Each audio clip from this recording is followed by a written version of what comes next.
आप सभी लोगों को मेरा नमस्कार। आज वीडियो के इस पार्ट में आपसे मैं एनडीपीएस एक्ट का एक लेटेस्ट जजमेंट शेयर कर रहा हूं हिमाचल प्रदेश हाई कोर्ट का, जो कि 26 सितंबर 2023 को डिलीवर हुआ है। अब साथियों, इस केस की महत्वपूर्ण बात यह है कि इस केस में आरोपियों के कब्जे से 2 किलो 600 ग्राम चरस जब्त हुआ था। आरोपी गण को सेशन कोर्ट से 10 साल की सजा और 1 लाख रुपए जुर्माने से दंडित किया गया था, लेकिन हाई कोर्ट ने इस मामले में आरोपी को बरी कर दिया। अब बरी करने की क्या वजह थी और किस आधार पे हाई कोर्ट ने आरोपी को बरी किया, आप ये समझिएगा इस जजमेंट के माध्यम से।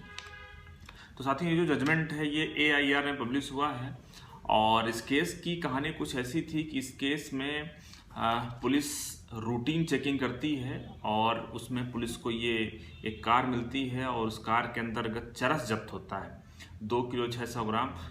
साथियों, आपको बता दूं, जो चरस की कमर्शियल क्वांटिटी है वो 1 किलोग्राम है। मतलब कि अगर 1 किलोग्राम से ज़्यादा चरस होगा तो कमर्शियल क्वांटिटी में आ जाएगा। तो यहाँ पे 2 किलो 600 ग्राम चरस था। और साथियों, जो चरस जब्त हुआ वो स्टिक और बॉल के फॉर्म में था। अब उसके बाद पुलिस ने इस मामले में बाकी की जो प्रोसीजर है वो किया और उसके बाद मामले में चार्जशीट फाइल किया, मामले में गवाही हुई और आरोपी गण को इस मामले में सजा सुनाई गई 10 साल के और 1 लाख रुपए जुर्माने से दंडित किया गया। अब हाई कोर्ट ने जो अपील स्वीकार किया उसको आप समझिएगा किस आधार पर स्वीकार किया। सबसे पहली बात साथियों थी कि जैसा कि पुलिस वालों ने अपनी गवाही में बताया कि जो जब्ती हुई चरस की, तो चरस जब्त हुआ था स्टिक के फॉर्म में और बॉल के फॉर्म में। अब जब FSL रिपोर्ट में जब भेजा गया उसको, तो FSL रिपोर्ट में बताया गया कि उनके पास जो चरस आया है, जो कॉन्ट्राबैंड आया है, वो इस केवल स्टिक के फॉर्म में है और बंडल ऑफ स्टिक के फॉर्म में है। मतलब कि जो बॉल का उन्होंने बताया, मतलब उन्होंने उसको भेजा नहीं, या तो उनकी कहानी मनगढ़ंत थी।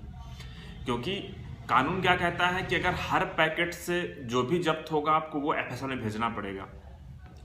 तो इन लोगों ने क्या किया, इन लोगों ने प्रोसिक्यूशन की कहानी को ऐसा डाउटफुल माना गया कि या तो बॉल के फॉर्म में जब्त नहीं हुआ था, आप झूठ बोल रहे हैं, और यदि आप सही बोल रहे हैं तो फिर आपने स्टिक और बॉल दोनों मिलना चाहिए FSL को केवल स्टिक ही क्यों मिला, ये ग्राउंड था। दूसरा था साथियों कि यहाँ पे पुलिस ने वही गलती किया कि पुलिस ने जहाँ पे जब्त किया वहीं पे सैंपल ले लिया, ये भी गलती है। जबकि पुलिस के पास जो जब्त करती है तत्काल उसके पास सैंपल लेने का कोई अधिकार नहीं है, या तो उसको नियरेस्ट मजिस्ट्रेट के पास या तो फिर जो ऑफिसर इंचार्ज होता है थाने में उसके पास भेजना होता है, लेकिन उन्होंने ये गलती कर दिया यहाँ पे। तो ये एक ग्राउंड था। और साथ में जब मजिस्ट्रेट के पास जो ये माल पेश किया गया वो तब पेश किया जब वो गवाही देने आए काफ़ी लंबे समय बाद। मजिस्ट्रेट से इसमें कोई जो इन्वेंट्री होती है उसको कोई सर्टिफाइड नहीं कराया गया, तो पूरी तरीके से जो सेक्शन 52A है उसका वायलेशन किया गया। दूसरा ग्राउंड था कि यहाँ पे जो स्वतंत्र गवाह हैं, स्वतंत्र गवाहों ने कहानी का समर्थन नहीं किया। साथियों, कई बार आप लोग ये सवाल करते हैं कि स्वतंत्र गवाहों ने कहानी का समर्थन नहीं किया तो इससे हम बच जाएंगे।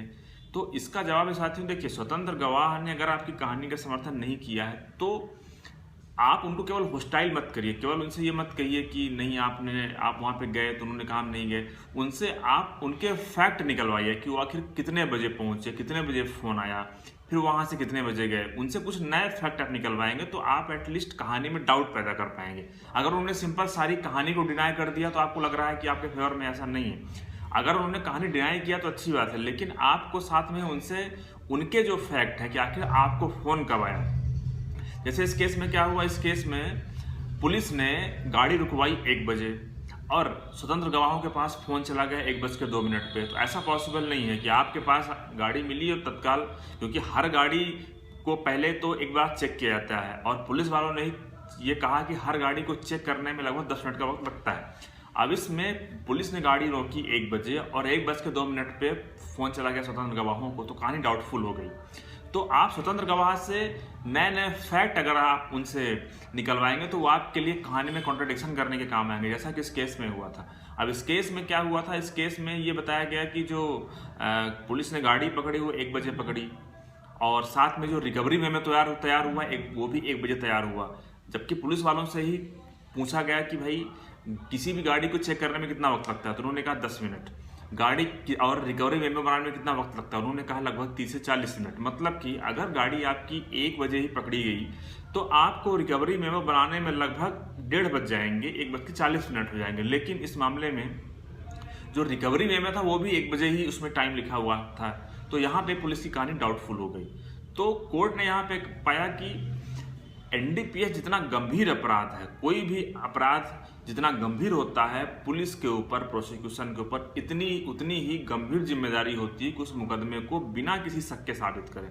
इस मामले में ऐसी गलती हुई, जैसा कि मैंने आपको बताया, और आरोपी गण को बरी कर दिया गया। तो मुझे उम्मीद है साथियों कि आप समझ गए होंगे। और अगर आप निर्दोष हैं एनडीपीएस के मामले में, कोई प्लांटेड कहानी, कोई प्लांटेड स्टोरी आपके ऊपर थोप दी गई है, तो मैं आपको कहूँगा कि आप कहानी में कमी पैदा करने का प्रयास करिए, कहानी में डाउट क्रिएट करिए, आप अपना फैक्ट रखिए। जो टाइमिंग को लेकर के है, जो जब्ती को लेकर के, जो गवाहों को लेकर के, जो प्रक्रिया को लेकर के, जो पंचनामा को लेकर के, जो मेमोरेंडम को लेकर के है, ये इनमें अगर आप डाउट पैदा करेंगे, ढेर सारे अगर डाउट पैदा करें, तो कोर्ट कुछ ना कुछ कंसिडर कोर्ट करती है और उसके आधार पर आरोपी गण कई बार बरी हो जाते हैं। हाँ, मैं आपसे ये भी कहूँगा कि अगर आपको ट्रायल कोर्ट में, सेशन कोर्ट में अगर आपको सजा सुना भी दी गई है, तो इन सारे फैक्ट का फायदा आपको हाई कोर्ट में मिलेगा, जैसा कि इस मामले में हुआ था। धन्यवाद।